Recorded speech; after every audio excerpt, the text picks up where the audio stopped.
Official forms আমরা submit করলাম। আমাদেরকে আপনার শুনানির ফাইনাল বাছাইয়ের তারিখ দেওয়া হয়েছে ৩রা জানুয়ারি। আমরা অত্যন্ত আশাবাদী সামনের নির্বাচনটা সুষ্ঠু সুন্দরভাবে পরিচালিত হবেন, ইলেকশন কমিশন তাদের দায়িত্ব সঠিকভাবে পালন করবেন এবং আমরা জাতিকে, দেশবাসীকে তাদের অনেক প্রত্যাশার দুই দশক ধরে অনেক প্রত্যাশা একটা সুন্দর নির্বাচন দিতে সক্ষম হবে। মোহাম্মদপুরে একটা চ্যালেঞ্জের জায়গা, সেখানে কতটা চ্যালেঞ্জ ফেস করবেন? দেখেন, এই মুহূর্তে দেশ যে জায়গায় আছে, জাতি যে জায়গায় আছে, আপনি মানে হাদির হত্যাকাণ্ড থেকে শুরু করে যা সব অরাজকতা চলছে, তাতে শুধু মোহাম্মদপুর না, দেশের প্রত্যেকটা জায়গায় চ্যালেঞ্জের জায়গা।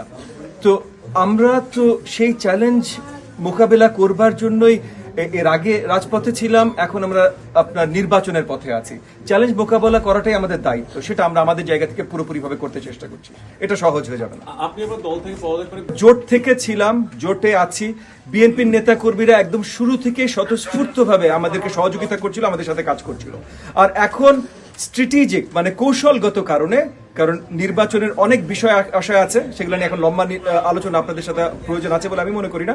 তবে সেই কৌশলগত কারণে আমরা এক মার্কায় নির্বাচন করব। আমরা মনে করি আমাদের বিরুদ্ধে একটা ষড়যন্ত্র প্রচেষ্টা হয়েছে, যেখানে আরপিওতে নিশিরাতের ভিতরে হঠাৎ করে বদল আনা হয়েছে, যার জন্য আমরা এক মার্কায় জোটে সবাই যেতে পারবো না।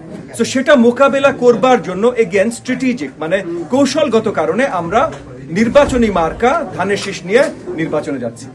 সেক্ষেত্রে বিএনপি নেতাকর্মীরা আপনার সঙ্গে আছে? প্রথম থেকেই আছে এবং আগামীতেও থাকবেন ইনশাআল্লাহ। আমরা সবাই একসাথে আছি এবং আপনাদের একটা জিনিস মাথায় রাখতে হবে, আমরা কাজ করছি আগামী সরকার নির্ধারণ যেন ঠিকভাবে হয় সেটার জন্য, এবং এই আগামী সরকারের নেতৃত্ব আমাদের সবার মাঝেই একই মত, আমাদের আগামী সরকারের নেতৃত্ব দিবেন জনাব তারেক রহমান। ওই জায়গা থেকে সবাই আমরা একসাথে আছি। কোনো মিছিল হয়নি, কোনো স্লোগান হয়নি, আচরণবিধিতে যা যা দেয়া আছে সবকিছু মেনে আমরা কাজ করেছি। এবং যে লোকজন হয়েছে তারা এলাকাবাসী চলে এসেছে, তাদেরকে তো এখন এলাকাবাসীকে তো আমি তাদের ফ্রিডম অফ মুভমেন্ট তো আমি খর্ব করতে পারি না। Thank you.